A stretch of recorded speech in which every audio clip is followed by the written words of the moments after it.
Welcome to today's video. Today we're going to expand our discussion of vector spaces a little. We talk about one important special case, and that is the linear subspaces.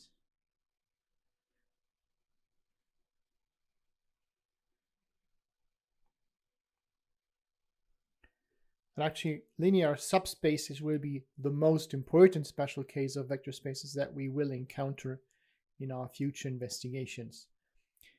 The idea is, if we have a vector space and then just consider a subset of the vectors in that space using the same operations, then of course that subset inherits all the nice and necessary properties from the vector space.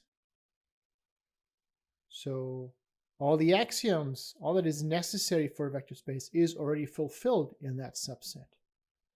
There's only one thing we have to look out for, and that is the questions whether the operations on the elements of that space actually keep in that space. So if I'm adding two vectors in that subspace, will the result again be in the subspace? Or does it take me out of the subspace and into the surrounding space somewhere?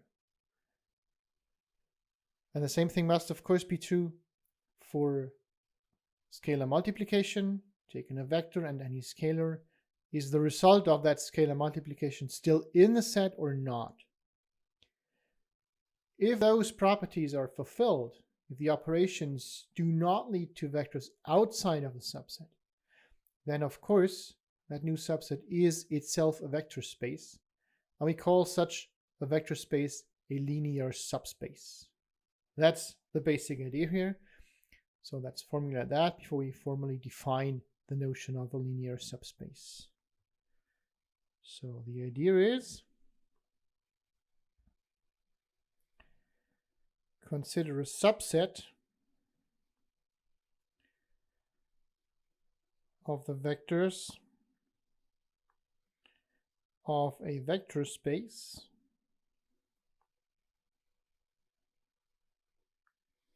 and equip that subset with the same operations.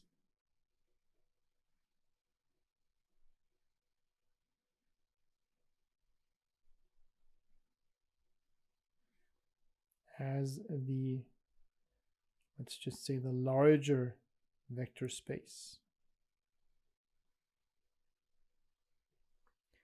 Is the result again a vector space of its own?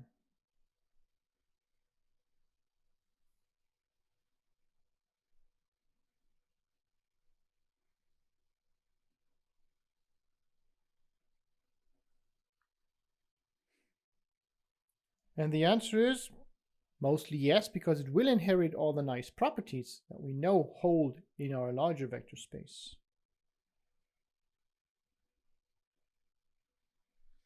So the subset inherits all properties of the operations from the larger space. So all vector space requirements will naturally hold.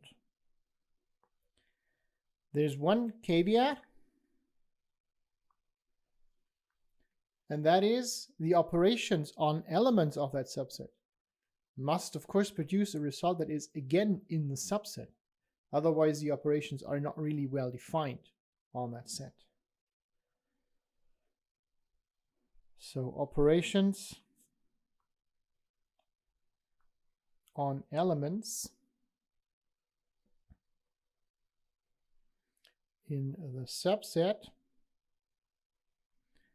must produce a result that is again contained in the subset. Right? You can't add two vectors in a set and then get a result that is not in the set. It would be the same as adding two real numbers and then getting a number that is not actually a real number anymore. That's something you don't want, because your set would not be rich enough to actually do the additions or the scalar multiplications. And of course, you have to avoid that. Now let's first see the formal definition. A formal definition is actually pretty easy. We just say, given a vector space and a subset of the vectors equipped with the same operations, that subset is then called a linear subspace if it is, again, a vector space in itself.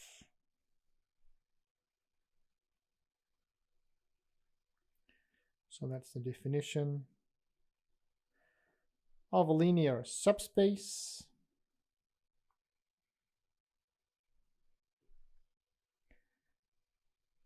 Formally, we say let V and operations plus and dot be a vector space.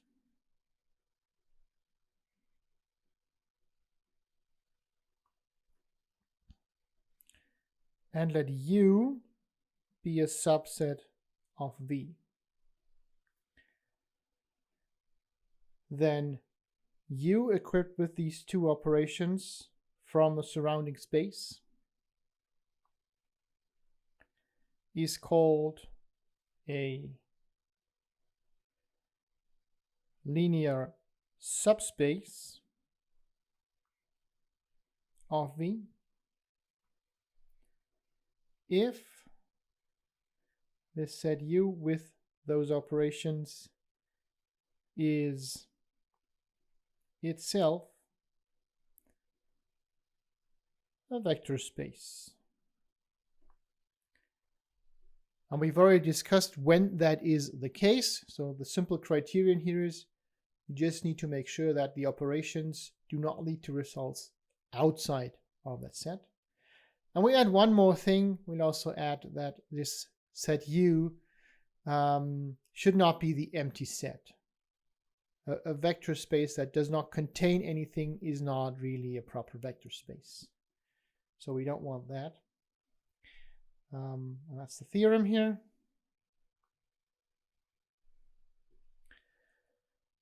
So let's say we have a vector space U and we have a subset of that vector space. So like V plus dot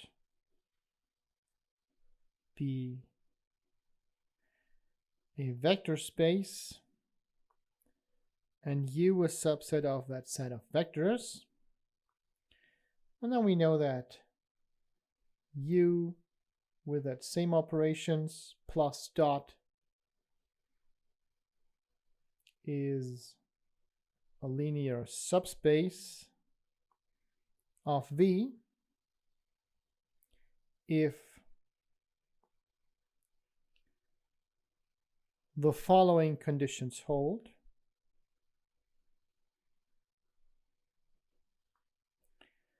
And those conditions are, first, we want to exclude the empty set. So U should not be the empty set.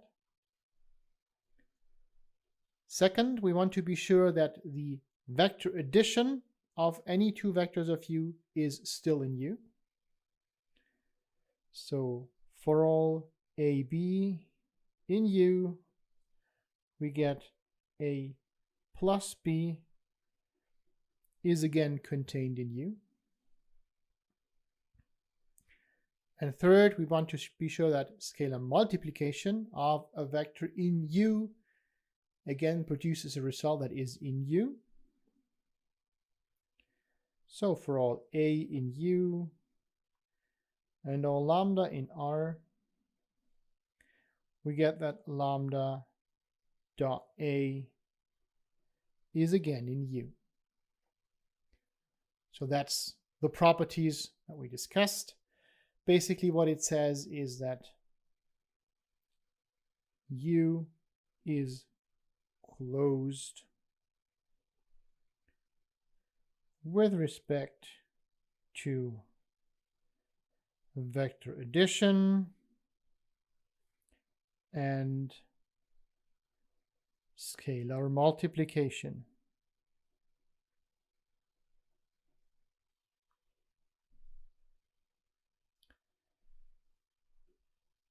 Now let me add two quick remarks before we see a few examples.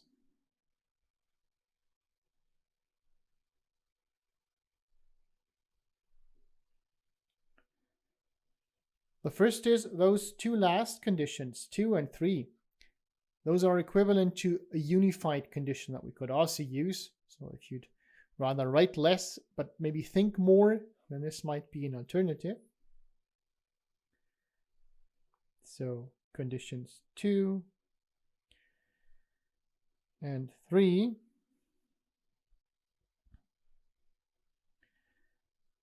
are equivalent to the following condition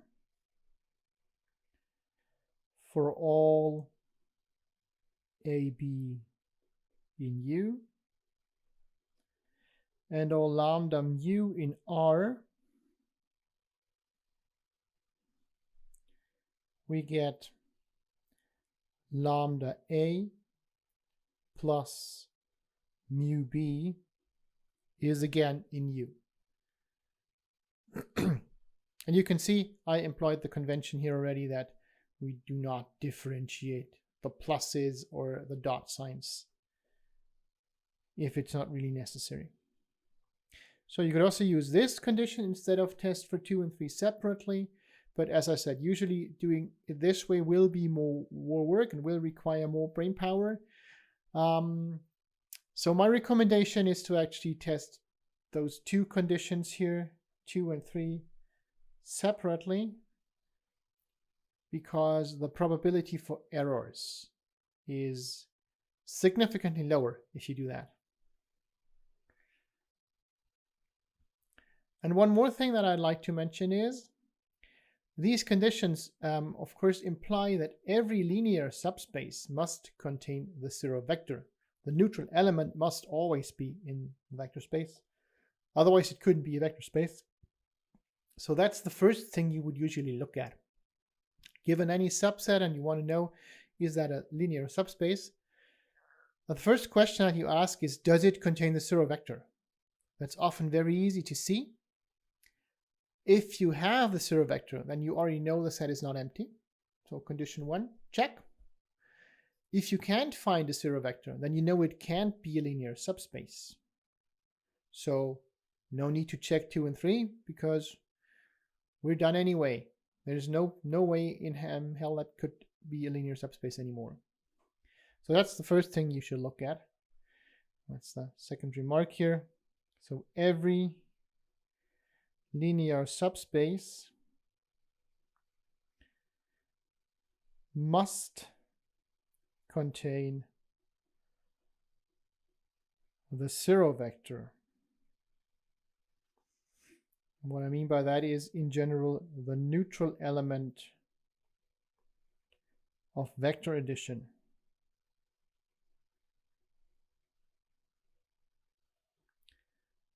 But of course, that is not sufficient, right? So if it does contain the zero vector, then you go on checking the other two conditions, 2 and 3. Right? If it does not contain the zero vector, then you're done and the result is negative. It can't be a linear subspace. So you already seen a few examples of linear subspaces before. We'll see some more, and I'll show you how to prove that something is actually a linear subspace in one of the next videos. I'll see you then.